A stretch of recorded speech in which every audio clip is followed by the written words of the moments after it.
Guys, welcome back again to NC couple TV. होप आप सब लोग अच्छे से होंगे और मैं भी एकदम मस्त बिंदास हमेशा की तरह और हाजिर हूँ आप सबके सामने एक नया इन्फॉर्मेटिव वीडियो लेके। तो आज का वीडियो भी बहुत ही ज्यादा इन्फॉर्मेटिव होने वाला है और मैं अपने वीडियो में बात करने वाली हूँ H1B लॉटरी की। जी हाँ, जो नए रिसेंट चेंजेस USCIS ने की हैं H1B लॉटरी में। तो क्विक इन्फॉर्मेशन के लिए आपको बता दूं, वैसे तो मोस्टली आप सब लोग को पता ही होगा तो H1B लॉटरी क्या होता है और किसको मिलता है। जो बहुत सारे इंप्लॉयज हैं जो काम करते हैं इंडिया में, वो US ट्रैवल करते हैं वाया H1B वीजा। तो H1B मिलता है उन कैटेगरी के लोगों को जो स्टेम कैटेगरी में बिलोंग करते हैं, बेसिकली जिन्होंने पढ़ाई करी होती है साइंस, टेक्नोलॉजी, इंजीनियरिंग या मैथ्स में, और आप इंडिया में काम करते हैं या किसी भी कंट्री में काम करते हैं और आपकी company based out of US है, अगर वो एम्प्लॉयर US में भी है तो वो कंपनी आपको US वीजा के लिए नॉमिनेट कर सकती है, जो होता है H1B, that is non immigrant visa. मतलब आप US में आके उस कंपनी के बिहाफ पे यहाँ पे भी काम कर सकते हैं US में। तो अब बात करते हैं H1B वीजा मिलता है कैसे। तो H1B वीजा के लिए होता है एक लॉटरी प्रोसेस। जी हाँ, बहुत सारे एप्लीकेंट्स जो कि एलिजिबल हैं H1B वीजा के लिए वो अप्लाई करते हैं, उनके एम्प्लॉयर्स उनके बिहाफ पे अप्लाई करते हैं। एम्प्लॉयर्स मतलब जो कंपनी, जिस कंपनी में वो काम करते हैं, वो कंपनी उनके लिए वो वीजा अप्लाई करती है और वो वीजा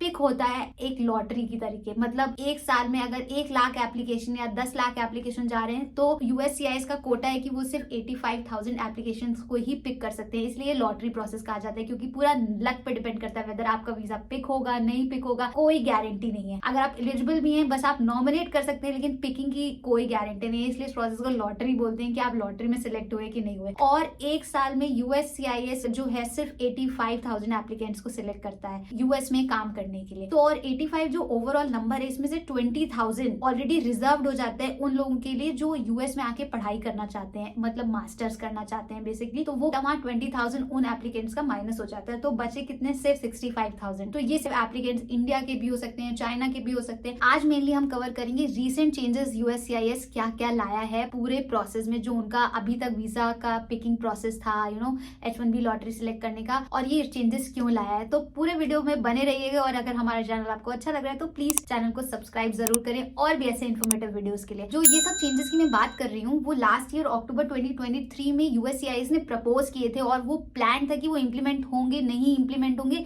उस पर उन्होंने रिसेंटली अपना 2 फरवरी को डिसीजन दिया है कि जो जो चेंजेस उन्होंने सजेस्ट किए थे पूरे USCIS ने H1B लॉटरी प्रोसेस में, उसमें से कौन कौन से चेंजेस इंप्लीमेंट हुए हैं। तो बात करते हैं सबसे पहला चेंज जो USCIS लाया है, वो है सिंगल एंट्री इन लॉटरी। जी हाँ, ये सबसे बड़ा चेंज आया है, सिंगल एंट्री इन लॉटरी। एक बंदे के लिए डिफरेंट कंपनीज रजिस्ट्रेशन तो कर सकती हैं, एप्लीकेशन के लिए अप्लाई तो कर सकती हैं, जो लॉटरी में उसका नाम जाएगा वो सिर्फ एक सिंगल बेनिफिशियरी जाएगा। जब अगर इन केस वो लॉटरी में सिलेक्ट हो जाता है वो, तो USCIS उसकी सारी डिफरेंट कंपनीज को अपडेट करेंगी कि भाई ये बंदा है और ये इन्फोसिस के थ्रू भी सिलेक्ट हो गया है, TCS के थ्रू भी सिलेक्ट हो गया, Amazon के थ्रू भी, माइक्रोसॉफ्ट के थ्रू भी सिलेक्ट हो गया, आप H1B की पिटीशन कर दो। मतलब फाइलिंग के बाद की जो भी और प्रोसेस होता है लॉटरी के बाद पिकअप होने का, अब वो चारों कंपनीज भी कर सकती हैं, लेकिन लॉटरी में सिर्फ एक बंदे का एक ही नाम जाएगा। और अभी तक क्या हो रहा था, यहाँ पे बहुत बड़ा स्कैम हो रहा था कि एक बंदे के लिए 4 कंपनीज नॉमिनेट कर रही है, Amazon, TCS, Wipro, Infosys, Microsoft, और ये सारे कंपनीज के नाम उनके रजिस्ट्रेशन सिस्टम में जा रहे हैं। उसके चांसेस ज्यादा हो गए ना कि 6 में से 1 या 2 बार तो पिक हो ही जाएगा। जो एप्लीकेबल कंसल्टेंट्स हैं जिन्होंने एक ही जगह से फाइल किया है, उनका नाम पिक होने के चांसेस कम हो जा रहे थे। तो ये सब जो फ्रॉड था ना ओवरऑल चल रहा था सोशल मीडिया पे। अगर कोई पूछता था कि H1B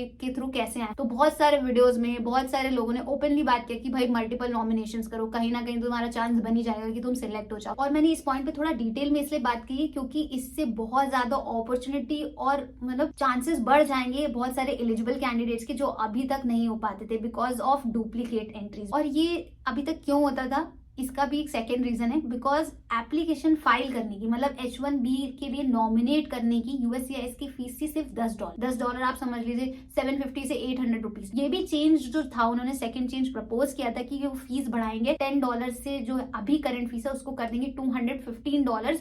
बट ये अभी इंप्लीमेंट नहीं हुआ है करंटली, जो उन्होंने 2 फरवरी को रिलीज किया है, बट ये मे भी अप्रैल से इंप्लीमेंट हो जाएगा। तो वो मैं आपको अपडेट करती रहूंगी कि ये इंप्लीमेंट हुआ है कि नहीं।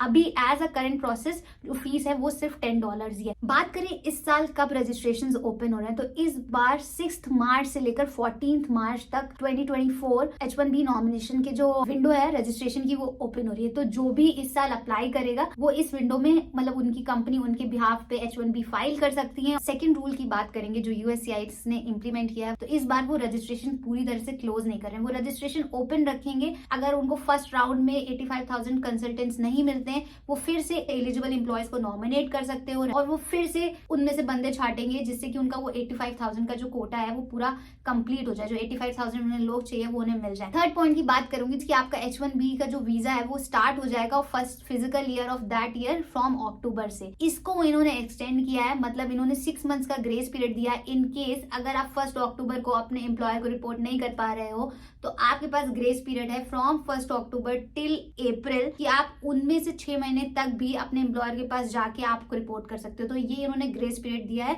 H1B के लिए। तो अभी तक के लिए यही थे जो मेजर कुछ चेंजेस जो USCIS लेके आया है जो मैंने आपसे शेयर किए, और ये सब बेसिकली उन्होंने इसलिए किया है कि जिससे USCIS का जो लॉटरी का प्रोसेस है उसकी इंटीग्रिटी बनी रहे, ज्यादा फ्रॉड्स और स्कैम ना हो। और इंडिया में इवन बहुत सारे US में भी और बहुत डिफरेंट कंट्रीज में क्या हो रहा है इस टाइम पे बहुत ज्यादा स्कैम चल रहा है कंसल्टेंसीज के नाम पर, उनका पूरा बिजनेस ही इस मॉडल पे रन हो रहा है। तो इन सब इश्यूज को बेसिकली हटाने के लिए USCIS ने एक थोड़ा सा स्ट्रिक्ट कदम उठाया है और जो कि सही भी है, बिकॉज इसकी वजह से अब सबको इक्वल अपॉर्चुनिटी मिल सकती है। ऑब्वियसली लॉटरी सिस्टम रहेगा, लक पे बेस्ड रहेगा, लेकिन फिर भी जो चांसेस हैं लॉटरी में पिक होने के वो सबके थोड़े बढ़ गए हैं बिकॉज ये रेशियो ईयर ऑन ईयर कम होता जा रहा था। बात करूं ईयर ऑन ईयर की तो ये duplicate registration each year by year बढ़ता चला गया। अगर 2021 में देखेंगे तो टोटल 2,74,237 एप्लीकेशन आई थी, जिनमें से 28,000 एप्लीकेशन ऐसे थे जो कि डुप्लीकेट फाइल हुए थे। और ईयर ऑन ईयर ये कम होता है, 23 में ये सिर्फ 26% रहा because 4 lakh plus application file हुए थे, जिसमें से 1,65,000